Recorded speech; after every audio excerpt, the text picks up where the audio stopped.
Hi guys, c'est parti pour cet avant-dernier épisode de la saison 7 de The Walking Dead. Oui, on arrive à la fin et on dirait pas parce que vu les derniers épisodes, j'ai l'impression qu'en fait il va pas se passer grand chose de spectaculaire. Donc on commence avec Maggie et Gregory qui ont une relation qui a toujours été tendue depuis le début. Et là on a l'impression que Gregory en fait veut mettre un petit peu de l'eau dans son vin et en fait pas du tout puisqu'à un moment donné il a même envie de la poignarder. Gregory qui fait un petit peu genre le sauveur quand il y a le rôdeur qui arrive en mode oui de toute façon son plan totalement c'est de faire en sorte que Maggie ne soit plus tellement crédible. Il lui a donné un travail pour l'occuper au final, même avec son travail, vu qu'elle a des capacités de fermière, du coup forcément elle s'y connaît plus que les autres donc elle peut donner des ordres, donc quoi qu'il fasse au final Maggie s'en sort, même au point où quand il veut essayer de la sauver pour montrer à tout le monde qu'il a réussi à la sauver et gagner à nouveau de la popularité, c'est quand même Maggie qui est obligée de lui sauver la vie. Et la scène je trouve qu'elle est quand même assez drôle, Gregory qui est complètement flippé, et comme je disais j'adore l'acteur, je trouve vraiment qu'il est extraordinaire, que ça rend vraiment très très bien le personnage du comics.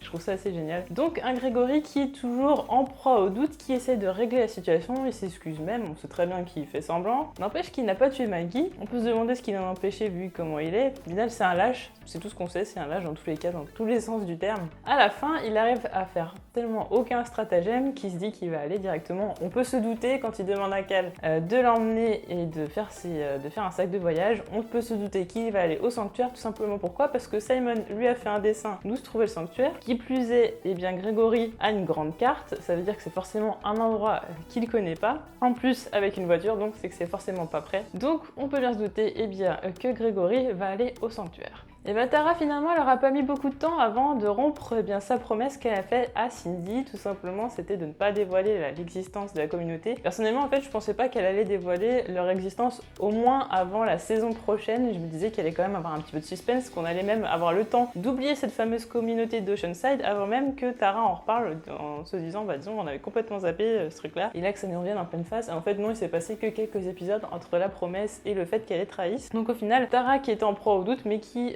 après n'est plus du tout complètement on va dire déculpabilisée de tout ça. Tout va bien au final. On a une scène qui est un petit peu chiante où on est en train de discuter avec Nathania et avec Cindy, donc moi je trouve que les trois personnages sont pas intéressants, donc forcément une scène avec les trois personnages ça m'a pas intéressé plus que ça. Néanmoins il fallait bien un petit peu justifier le truc, donc c'était une scène qui devait être là mais qui n'était pas très importante. Par contre j'ai bien aimé, deux choses que j'ai bien aimé, c'est vraiment le plan au départ avec les rôdeurs là qui sont espèce on dirait qu'ils ont, je sais pas, c'est vraiment des rôdeurs des mers, j'ai envie de les appeler.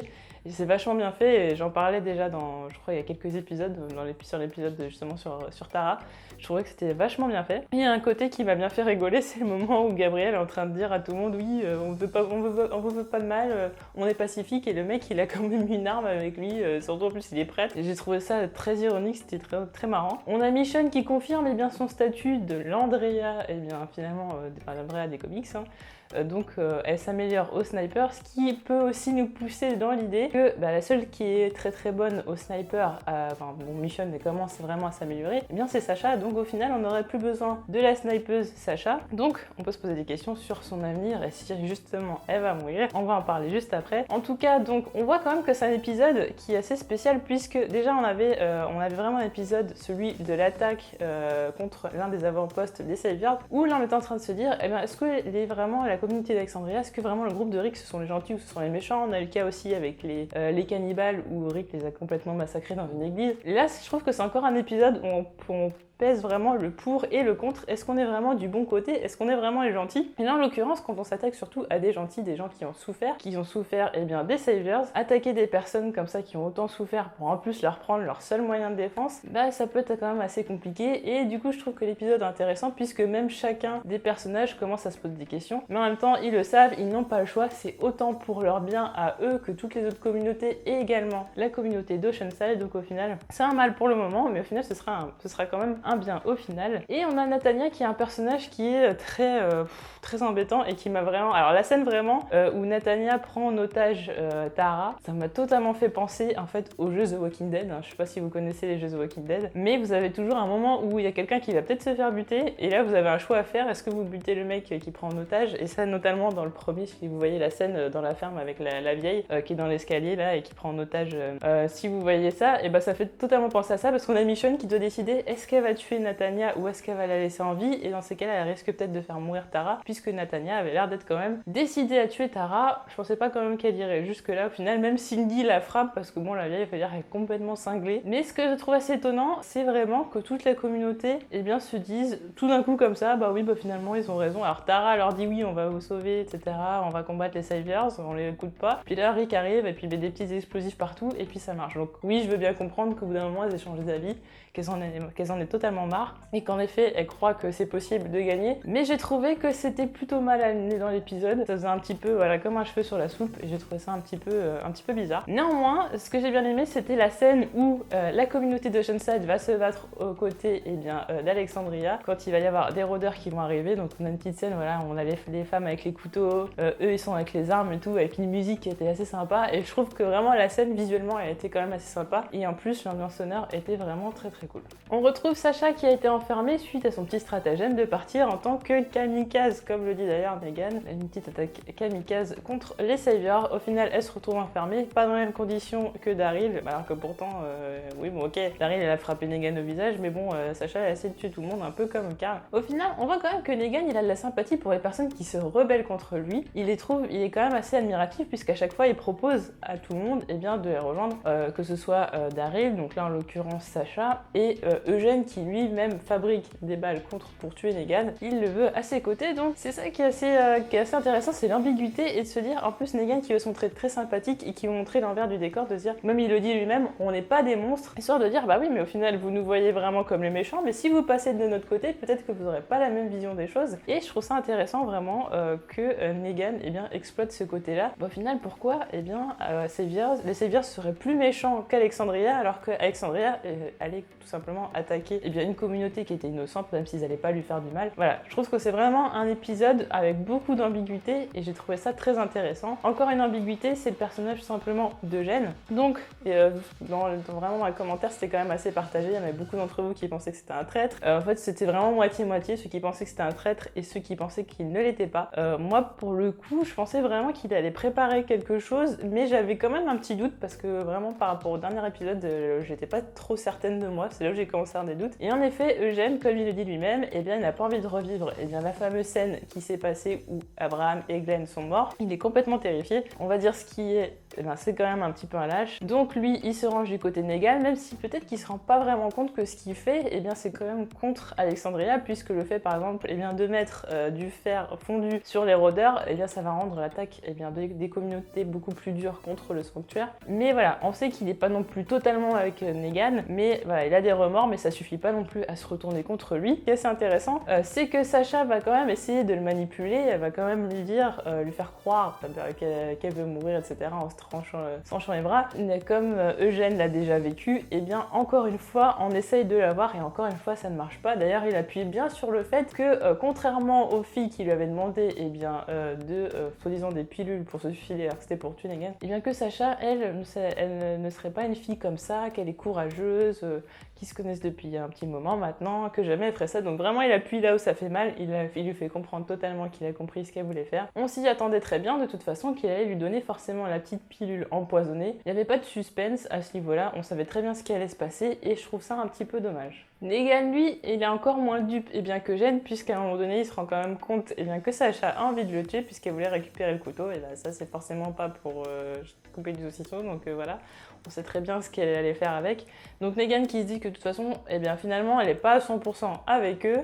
Donc il hésite, et chose importante quand même, il lui dit quand même que voilà, il faudra faire qu'il est au courant de certains murmures comme quoi le groupe de Rick prépare quelque chose contre lui. Alors la grande question, qui, que, quoi, comment il l'a su? Alors ça on ne sait pas encore, mais j'ai quand même hâte de le savoir. Et autre chose, Negan qui dit que demain est un grand jour, et quand on voit le trailer de l'épisode 16, donc le season finale donc de cette saison 7, on voit que Negan et ses petits amis vont faire un petit tour à Alexandria, et qu'Alexandria va répliquer de façon armée, et pas seulement, puisqu'il semblerait que le royaume se joigne à eux. Comme on s'y attendait, comme je vous le disais, c'était forcément Dwight, il n'y avait même pas de suspense, et de toute façon on le sait très vite dans l'épisode, la confirmation, puisque Daryl est avec tout le groupe à Oceanside et parle de Sasha et Rosita en disant qu'il espère qu'elles vont bien, parce que de toute façon elles s'en sortiront, blablabla. Donc on se doute bien, on savait déjà très bien que c'était Dwight, c'était même certain, il y avait même des photos, même qui prouvaient, etc. Donc on le savait, et c'était même d'une évidence, et c'est là où c'est le problème, c'est que pour l'instant on arrive à deviner tous les scénarios à l'avance.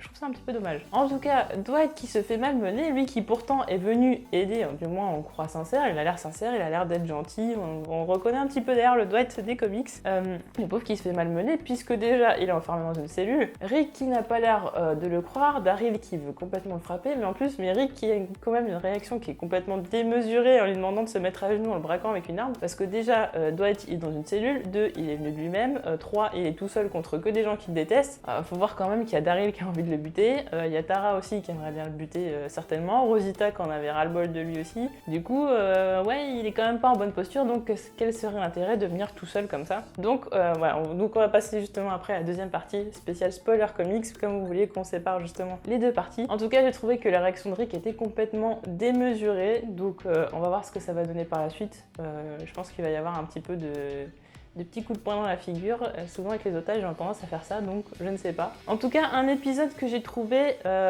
j'ai bien aimé, les sujets qu'on a pu traiter dans cet épisode. Néanmoins, j'ai pas aimé la façon dont ça a été fait. J'aurais peut-être préféré que ce soit réparti sur d'autres épisodes. J'ai vraiment l'impression que c'était un condensé de pas mal de choses, parce qu'au final, on arrivait à la fin de la saison et on n'avait plus le temps de le faire, d'évoquer tous ces sujets, tout simplement parce qu'on a passé trop de temps sur des sujets qui n'étaient pas assez importants. Et du coup, ça fait une espèce de brouillon, un petit peu de tout dans cet épisode, et on creuse pas assez, et du coup ce qui fait que ça me donne des effets un petit peu bizarres par exemple pour Oceanside qui tout d'un coup, en peu de temps, voilà, il se passe très peu de minutes de scène et ça y est, il change d'avis et finalement il va bien ramener leurs armes. Il y a pas mal de trucs comme ça. Je pensais voilà qu'on a creusé un petit peu plus Eugène qui allait se poser des questions par rapport à Sasha. Bon, au final voilà, il y a beaucoup de choses qui auraient pu être un petit peu plus amplifiées et malheureusement ils ont été pris par le temps. Donc on va passer à la partie 2 de cette vidéo sur les spoilers des comics. Première question, si Gregory va au sanctuaire, est-ce qu'il va dévoiler justement le plan de Rick, etc. Sachant que de toute façon Negan est déjà au courant. Donc on peut s'imaginer que tout va se passer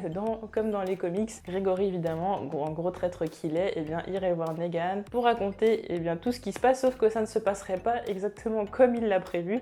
Personnellement je pense que ça va se passer comme ça, et c'est vrai que là dans cet épisode on a quand même eu beaucoup de similarités avec le comics, et notamment la fameuse scène de Sasha qui est sur le point de se faire violer, d'ailleurs pas de guillemets, qui est sur le point de se faire violer, donc qui ressemble fortement à ce qui se passe pour Holly. Et c'est pour ça qu'on peut se demander au final, est-ce que le Negan qui faisait semblant dans les comics d'être sympa pour après tuer Holly, est-ce qu'il va faire la même chose avec Sasha? C'est fort probable, sachant que maintenant Sasha ne sert pour le scénario, plus à grand chose vu qu'elle n'a plus d'attachement, et à part la vengeance, en fait elle a plus tellement d'intérêt, donc on peut vraiment se poser la question. Quant à Dwight, on peut se demander, comme je le disais dans la dernière vidéo, est-ce qu'il revient du royaume? Moi ce que je pense très clairement, c'est qu'il revenait du royaume, retourné au sanctuaire, et qu'au royaume justement il allait justement demander à Ezekiel de l'aide, chose qu'il lui aurait accordée, chose que de toute façon vu qu'Ezekiel maintenant veut faire partie de la guerre, les choses seraient en marche, et encore plus avec une taupe dans le sanctuaire, c'est encore plus simple. Du coup,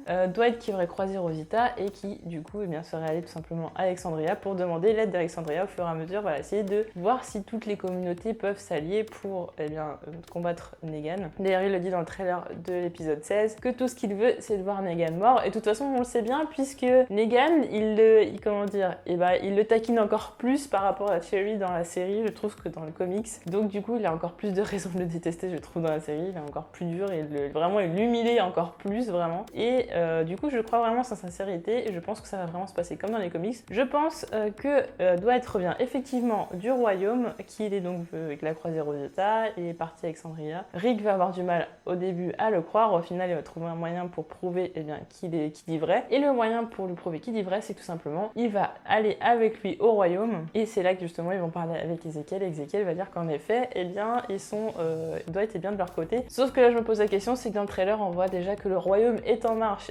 pour combattre les Saviors, ou en tout cas pour mener une bataille. Donc peut-être que finalement ça se passera autrement. En tout cas, Dwight va devoir prouver d'une façon et d'une autre qu'il est sérieux. Et moi je pense que ce sera vraiment le Dwight qu'on connaît. Et même on le voit, je pense, à travers son visage et tout, il a l'air vachement plus gentil. On retrouve un peu le Dwight des comics. Dans le prochain épisode, ce qu'on peut penser si on suit tout simplement les comics, c'est que va y avoir forcément confrontation entre Alexandria et le sanctuaire, les Saviors qui vont arriver à Alexandria. Donc ça va se passer de la même façon, a priori. Ce qu'on peut se dire, c'est que de toute façon, Dwight a vraiment retourné sa veste et que Sasha va finir en rôdeur, tout comme Holly avait fini. C'est ce qu'on peut se dire. À voir, voilà. En l'occurrence, est-ce qu'ils vont vouloir vraiment suivre les comics pour ce dernier épisode, ce qui en ferait du coup peut-être un épisode un petit peu prévisible. Je pense qu'on aura quand même avec tout ça une petite surprise. En tout cas, on verra ça lors du dernier épisode, la semaine prochaine déjà, ça passe très vite. En tout cas, n'hésitez pas à me dire en commentaire ce que vous avez pensé de cet épisode, de votre théorie pour le season finale de la semaine prochaine, et on se retrouve très vite pour d'autres vidéos. Salut!